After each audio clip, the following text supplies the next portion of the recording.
This is by far my favorite kill in the movie and one of my favorite kills of all time. It's so awesome, man. Just so awesome.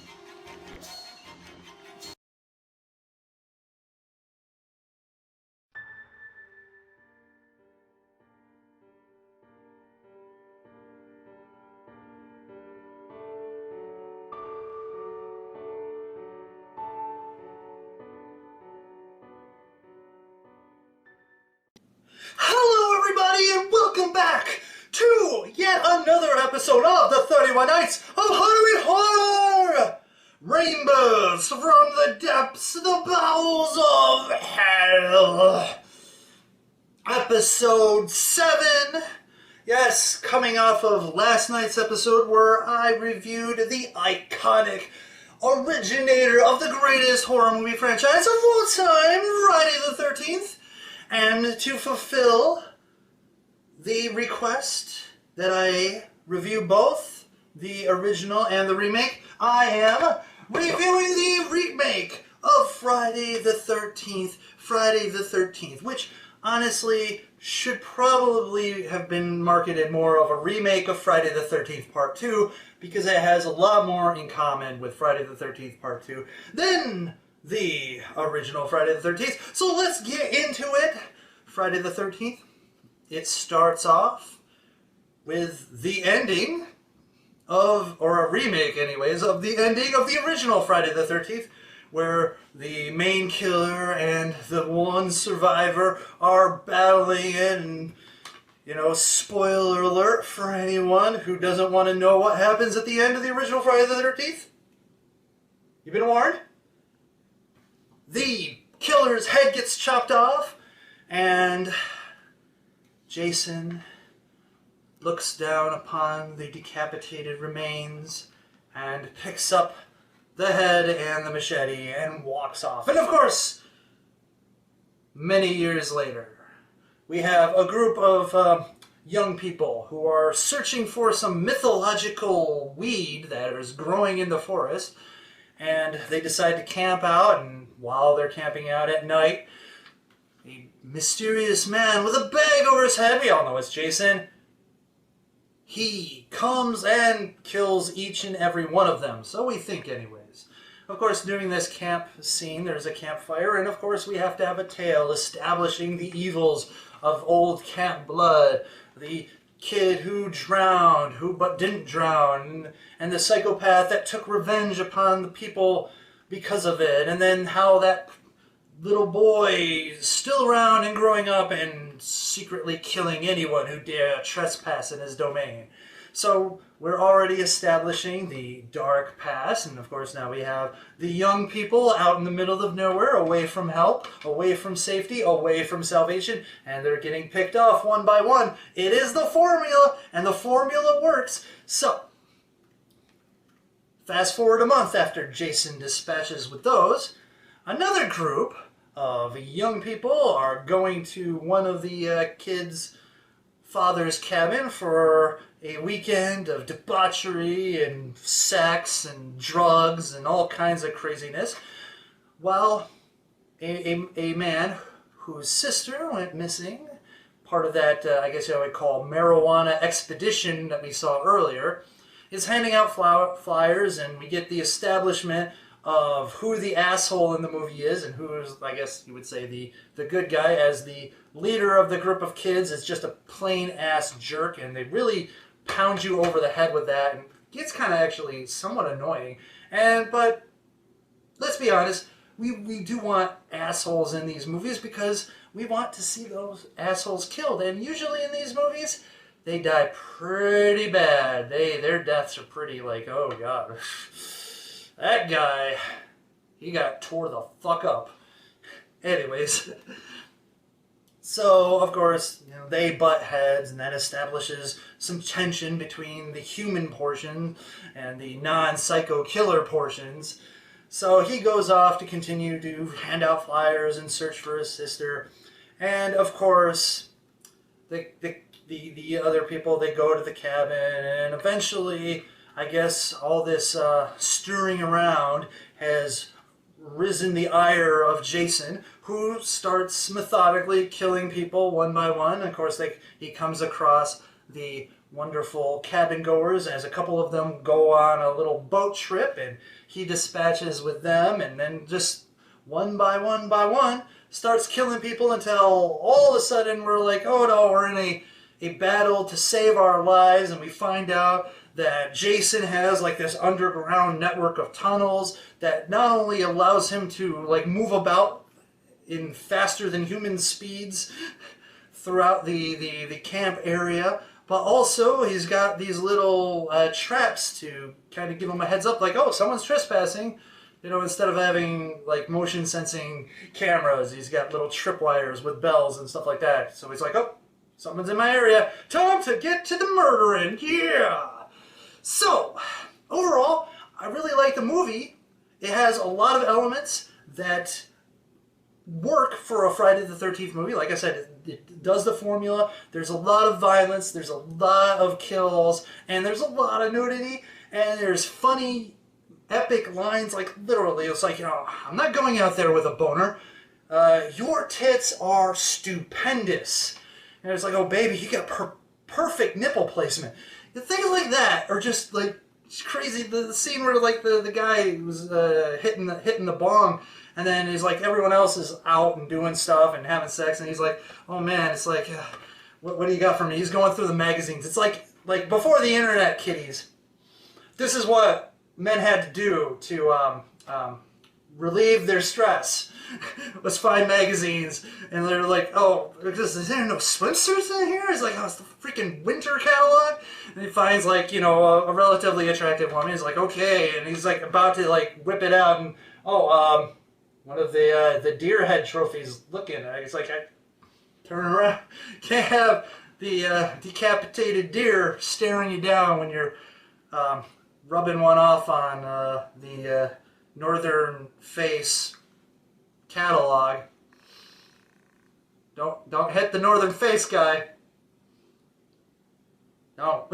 Anyways, so I mean, so it definitely has some great moments, but it also definitely has some moments that I don't really agree with and didn't really like. For one, I didn't like the whole underground passage thing. Yes, they were trying to do something different. However, it kind of demystified the magic of Jason, how he could just catch up to people who are running away from him at full speed. And it's sort of like, I thought that thing kind of gave him a mystical quality, plus it also gave him the cold, calculated, unemotional killer quality, who while you're losing your mind and not thinking rationally and running through the woods and tripping over everything and think you're going straight, but you might actually be going in a circle, well, he just calmly like goes, okay, you're running that way, so if I go this way, I'm going to get in front of you and kill you.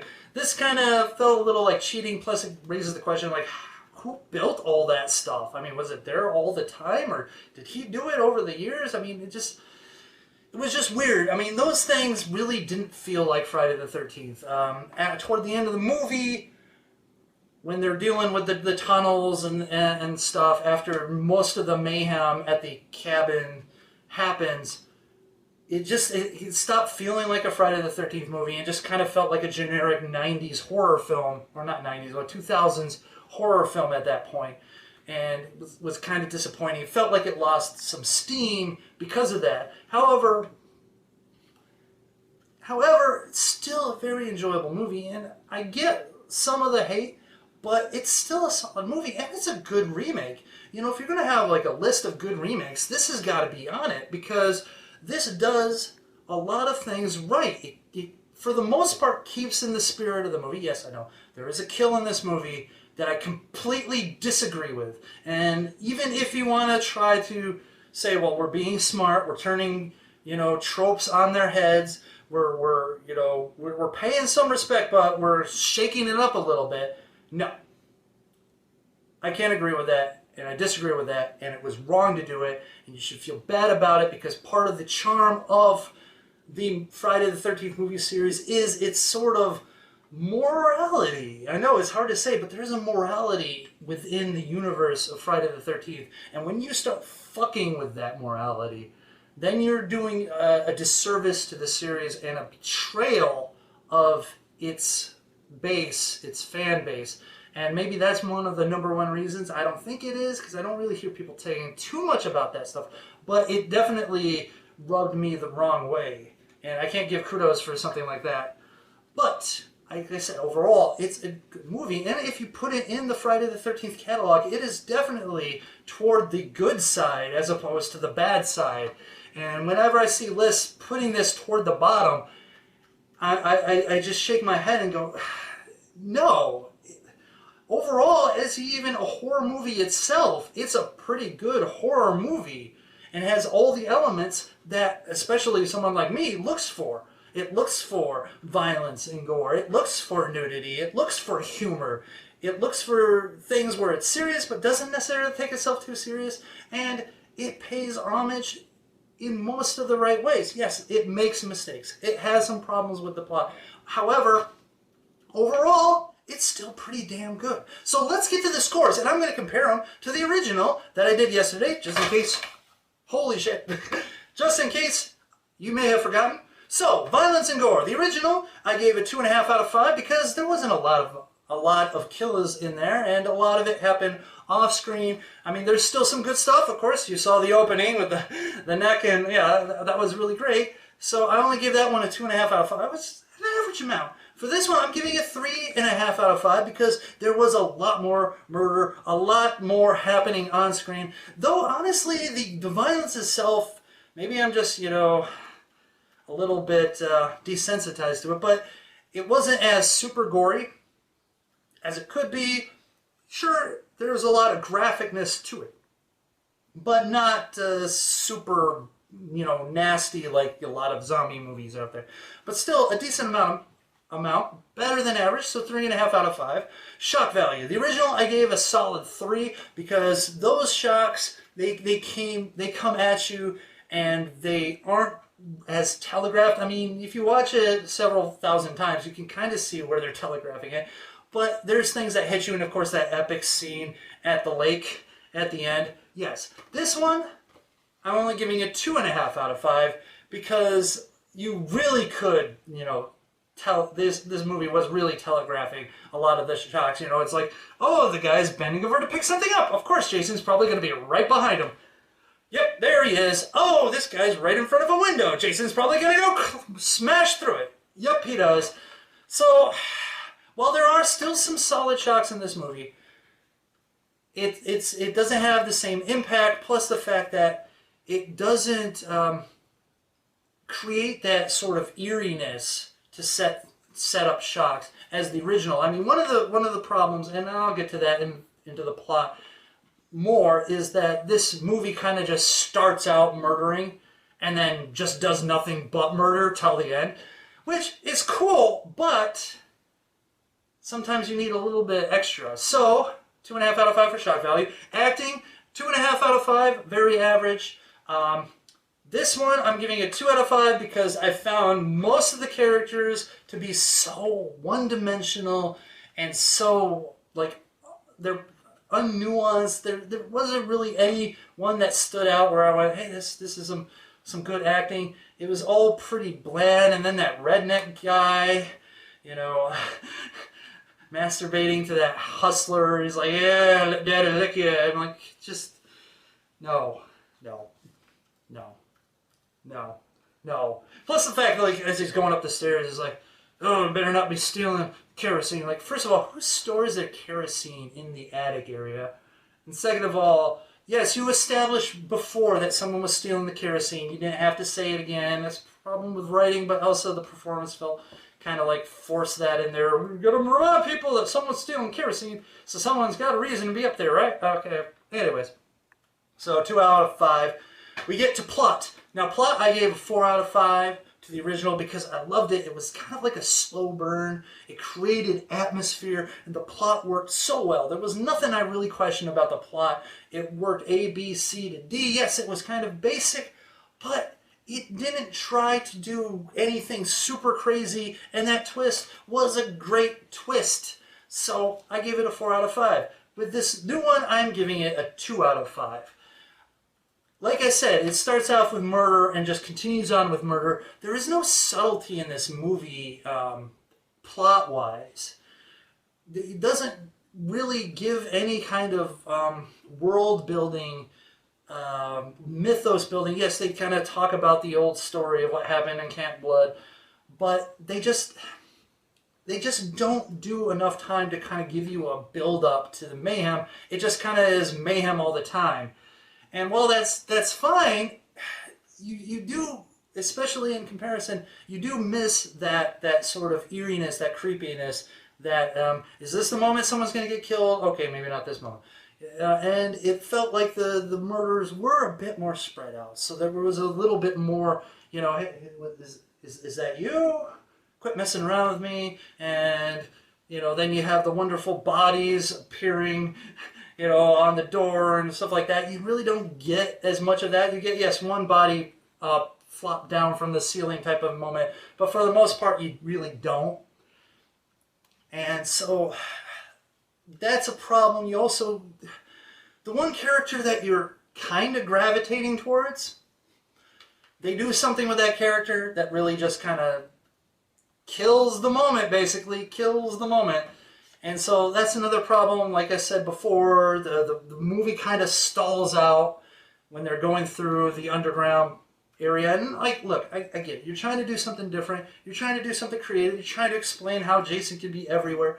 And that's fine, but it just didn't really work. I didn't really want anything like that. It just felt really kind of crappy. And even though it had homages to Friday the 13th, it was really a Friday the 13th Part 2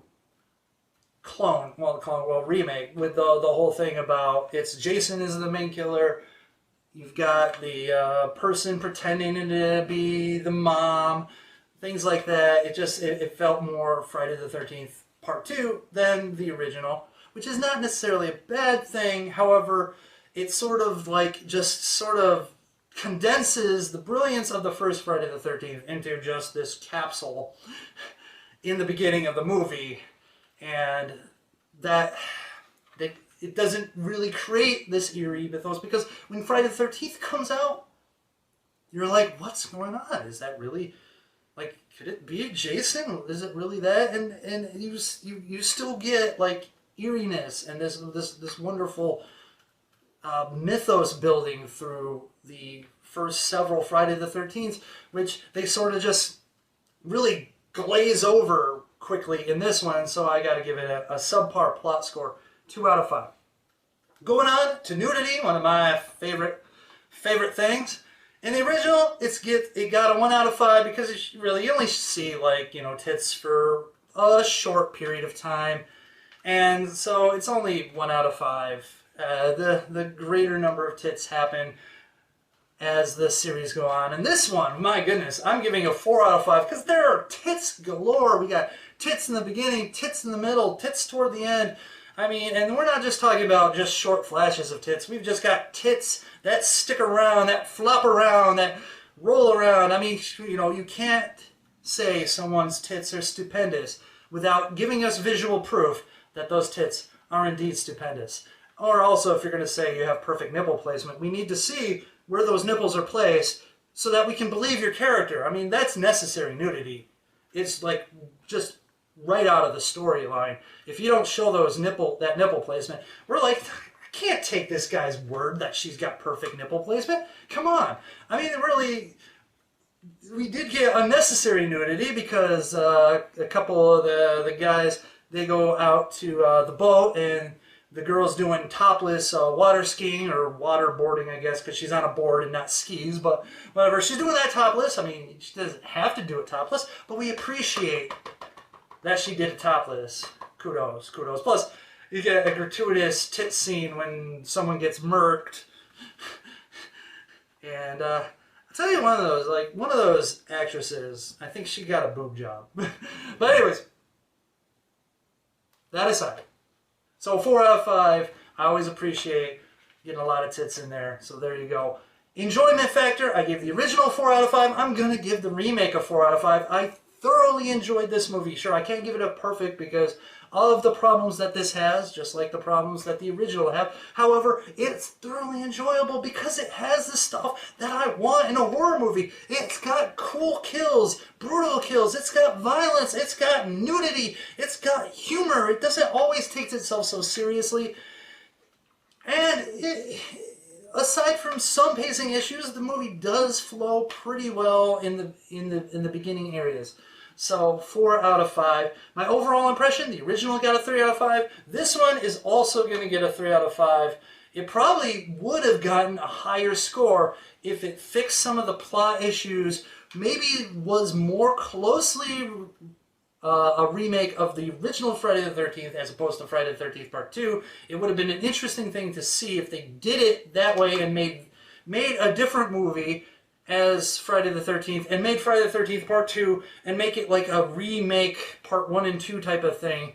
That would have been an interesting thing, but I'm sure they threw this out to see if it makes money so that they could get a sequel, and I think it did relatively well. And another Friday the 13th movie just kind of got lost in limbo for the last X number of years for some reason, which is really weird. It's kind of confusing. So 3 out of 5, 3 out of 5. The average score, very close. The original gets a 2.9 out of 5 averaged out. This one gets a 3 out of 5 averaged out. And honestly, it doesn't mean that this is a better movie or a superior movie.